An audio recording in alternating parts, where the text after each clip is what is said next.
You want to know what belief breakthrough is? It's the difference between having a sucky, yucky life and a happy, peaceful life.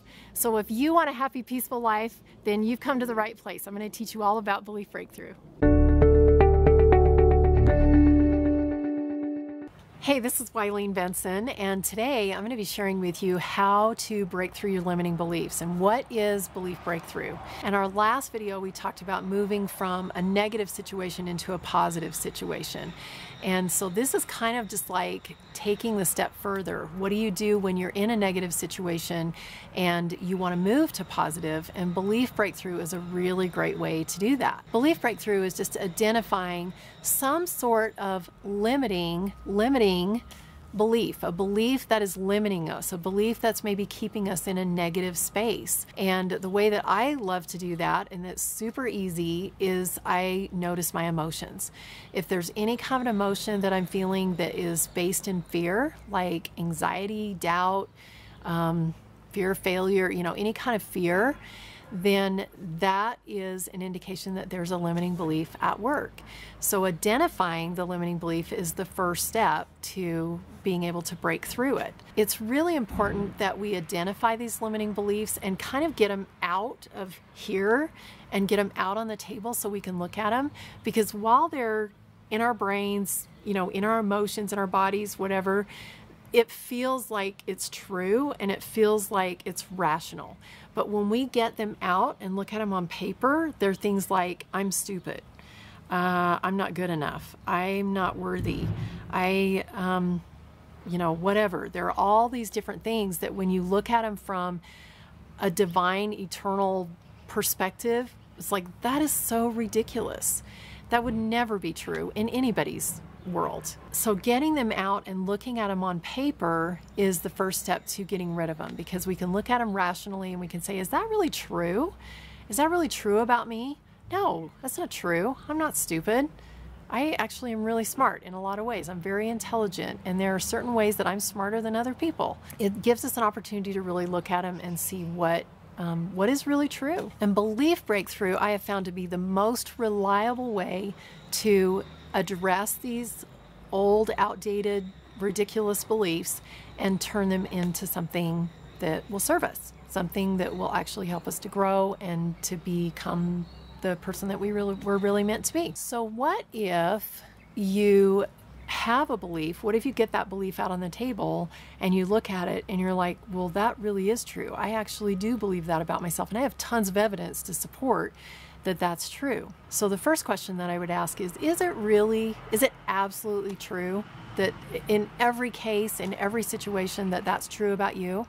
And if it still feels true, then the next question I would ask is, do you want it to be true? And if you don't want it to be true, if you feel like something else would serve you better, then I give you permission to question it. And as you're questioning that old belief, I invite you also to look at the cost. What is the cost of keeping a belief like that? If you believe, like I do, that what goes around comes around, that the law of attraction is a real thing, that whatever I'm putting out, I'm going to receive. The things that I focus on is going to grow, it's going to get bigger. If you believe that, as I do, then what is the cost of keeping a belief that isn't serving you? And just take a moment and really concentrate on that. Just really be open to see what would my life be like if I actually kept this for the rest of my life and I wasn't open to changing it. So again, I give you permission to question it. And I know that if you just choose something else, that you can begin to creating evidence that will support the new truth. I also feel that it's important to choose new beliefs that you can believe. I know that there's some schools of thought about affirmations that if you just say them enough times, then pretty soon you will start believing them. I also believe that there's, to me, a less painful way, and that is to choose a belief that you believe right now so that you can start collecting evidence immediately. So let's say, for example, that the belief is I'm stupid. Let's just say that that is your belief, and you're like, well, I really do believe that. I can see a lot of evidence that supports that I'm stupid.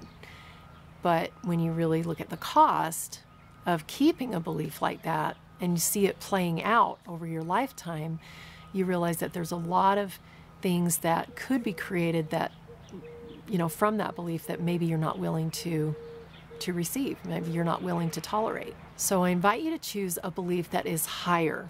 Sometimes it's not absolutely the opposite. I'm a genius. Maybe that's not something that you can believe right now, but maybe you can find ways where you are smart, where you are a genius. Maybe you're a genius at cooking spaghetti. My husband is a genius at cooking spaghetti. My kids never want to eat my spaghetti, even though it's my favorite. They love my husband's spaghetti.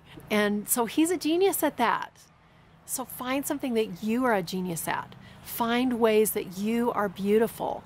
Find ways that you are worthy. Whatever it is that your belief is, find even one single way where you really are gifted at that. And then focus on that as you say, I am a genius. There are ways where I am super smart. If it's about I'm not pretty, I love how thick my hair is. I love the color of my eyes. I love my height. Whatever it is, find one specific way that you believe that you're pretty, or you believe that you're smart, or whatever it is. And when you repeat that to yourself, just see yourself loving yourself in that way. See yourself being smart. See yourself, being pretty in that way, or whatever it is. And that will begin to create evidence that you are pretty, that you are smart. And as more evidence is created, then more and more new beliefs can be created, new declarations about yourself in ways that you see yourself being smart, in ways that you see yourself being pretty. And pretty soon, you are a genius. You are beautiful. And you can believe those 100%. So you can either create an affirmation that sounds like a lie, but you can repeat it often enough that maybe you'll begin to create evidence for it. Or you can find a way to say it that you believe it right now, and you can believe it as you're saying it, and the evidence comes a little bit faster. So that's my philosophy. So with belief breakthrough, first thing, recognize that there is a limiting belief at work. Get it out on the table so you can look at it and you can see how ridiculous it is. Ask if it's true. Is it really true about me? And if it feels true, do you want it to be true? Choose a new belief. Choose something that is going to support you.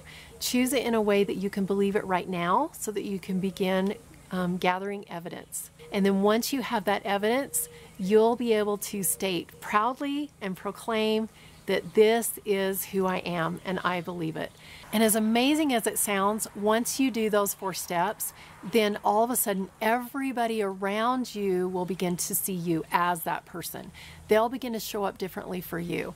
You'll be finding evidence from all kinds of different sources that it's true. When that happens, then you don't even have to say it anymore. It is you.